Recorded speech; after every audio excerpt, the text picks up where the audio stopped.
નર્મદા જિલ્લામાં જંગલ જમીન ખેડાણનો વિવાદ વધુ ઉગ્ર બન્યો છે। સાંસદ મનસુખ વસાવાના આહવાન બાદ ખેડૂતોનો વિરોધ।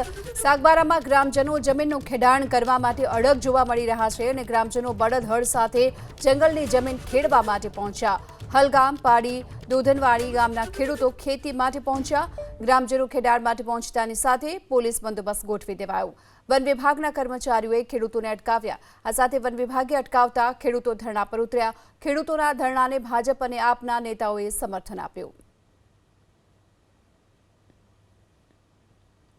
તો આજથી જ બધા ખેડૂતને એના સરપંચ આગેવાનો આહવાન કરે છે કે આવતીકાલે 9મી ઓગસ્ટ વિશ્વ આદિવાસી દિવસ જે વિશ્વમાં યુનોએ જાહેર કર્યો કે આદિવાસી સમાજ બચશે તો જ આ દુનિયા બચશે, એ ઈરાદાથી આ વિશ્વ આદિવાસી દિવસની એલાન કર્યું હતું।